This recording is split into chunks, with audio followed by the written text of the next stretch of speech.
মোহাম্মদ নূর আলম। আচ্ছা, এই আগুনের সূত্রপাতটা কি কারণে হয়েছে? এই আগুনের সূত্রপাতটা রাত্রে 12:30টার সময় এই হরুনের চা দোকানের থেকে চুলের থেকে লার্কির চুলা, এই লার্কির চুলের থেকে আগুনটা ধরা হয়েছে। আগুন ভরপুর লাগিয়ে গেছে। আর আমরা পাশে আমার মুদি দোকান, বড় মুদি দোকান, আমার মুদি দোকান অন্তত 35 থেকে 40 লক্ষ টাকার মাল আছে।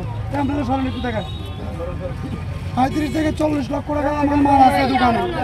দৈনিক দেওয়া হয়তো 2 লক্ষ টাকা সেল আছে।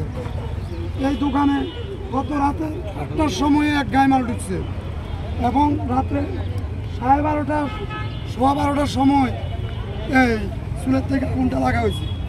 চুলাতে তারা বারণ করা হয়েছে চুলা বসাইও না।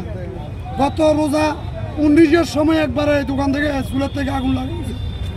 প্রভাবশালী সে বলতেছে, তাকে আমি বলছি যে তুমি গত একবার রোজা 19-কে আগুন লাগিয়ে চলে গেছে, তুমি আবার চুলে কেন বসাইছো? আমার বাবার টাকা দিয়ে বসাই, আমি কারো বাবার টাকা দিয়ে বসাই না। কারো যদি ক্ষমতা থাকে সে বদ্ধ করে দেখাইলি। তারপরে আমি অন্তত এই সিরিয়াল অন্তত 20টা দোকানদারকে বলছি যে হরুনের চুলে আবার বসাইছে।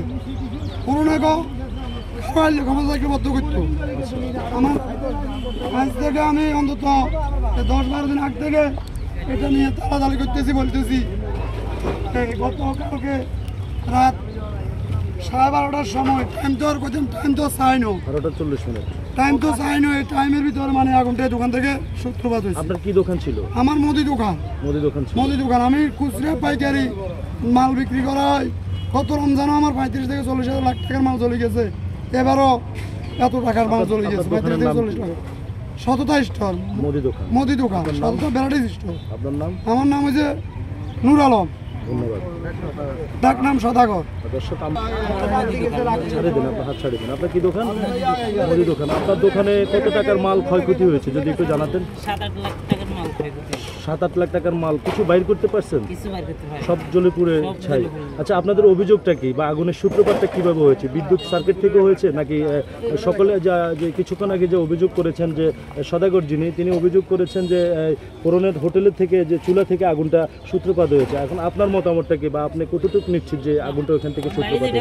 যেটা বলছেন পুরনের চুলা থেকে লাগছে এটাই। ধন্যবাদ। আমরা প্রিয় দর্শক, ইউসুফ, বিসমিল্লাহির রহমানির রহিম। প্রিয় নোয়াখালীবাসী, আমার এলাকাবাসী, গতকালকে রাত্রে 12:45 সময় আমাদের বাজারে এই হরুন ভাই চা দোকান থেকে আগুনের সূত্রপাতটা হয়েছে। এটা আমরা নিশ্চিত হয়েছে আমাদের একজন ভাই, উনি তাকে লার্কি চুলের উপরে যখন ডাকতে যাইতেছে তখন ডাক দিয়েছে এই যে আমাদের মরক দোকান করে ফারুক ভাই। গত বছরও সেম ঘটনাটা ঘটছে। এই ঘটনাটা ঘটে আমাদের বাজারের গত বছর প্রায় 10-12টা দোকান চলে গেছে। তখন তাকে আমরা সতর্ক করছি। আমি বাজারের ব্যবসায়িক পক্ষ থেকে এলাকার মান্যগণ্য সবাই মিলে তাকে সতর্ক করা হয়েছে সে তারপরে এখানে আর দোকান করবে না, চা দোকান করবে না, মুদি দোকান করবে, বাজারের উপরে চুলা দিয়ে দোকানদারি করবে না। এরপরে মুদি দোকান দিছে। মুদি দোকান দেওয়ার পরে কিছুদিন আগে শুনলাম আবার চা দোকান দিছে। তা আমার এই যে সদাগর ভাই বলছে উনি এটার প্রতিবাদ করছে, আরও কয়েকজন লোককে জানাইছে, সেই বিভিন্ন রকম হুমকি দুমকি দিয়ে তার এই চা দোকানের ব্যবসাটা চালাইছে। এবং এই লার্কি চুলার উপরে লার্কি রাখি যাওয়ার পরে লার্কিগুলো হিট হয়ে আগুন ধরে 18টা দোকান পড়ে ছাই হয়ে গেছে। প্রত্যেকটা দোকানে ভরপুর মাল ছিল।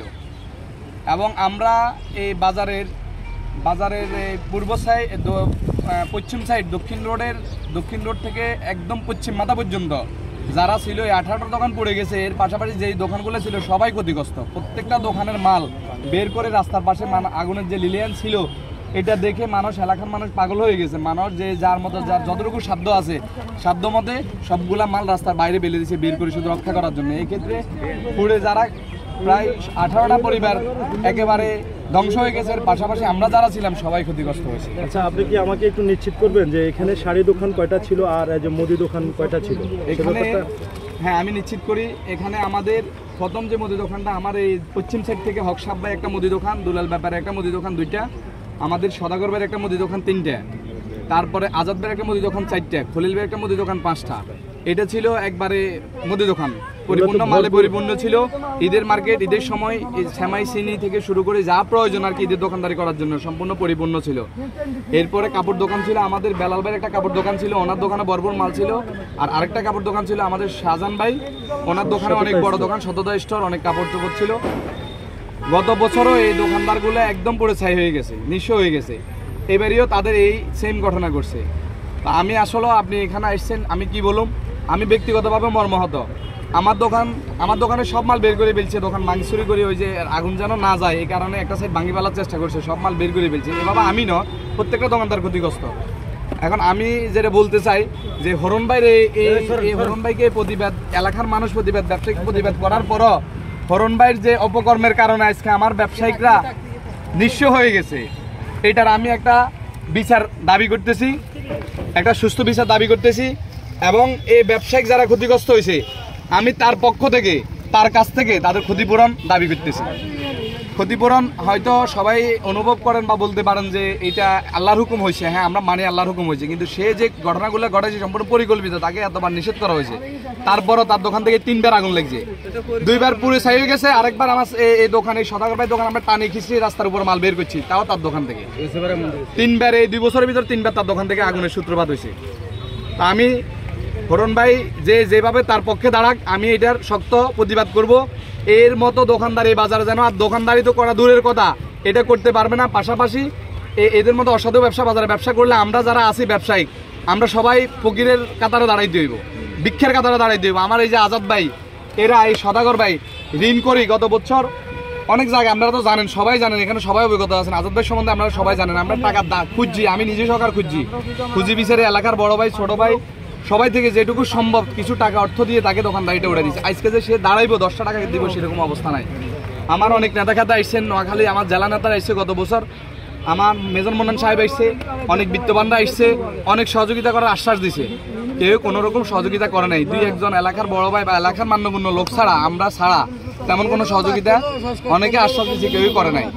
তা আমি সর্বশেষ এই হরণ ভাইয়ের এই অন্যায়ের প্রতিবাদের পাশাপাশি আমি যেটা বলবো সেটা হচ্ছে, আমি বিত্তবানদের প্রতি দৃষ্টি আকর্ষণ করব এবং আমার বর্তমান দেশের প্রধান উপদেষ্টা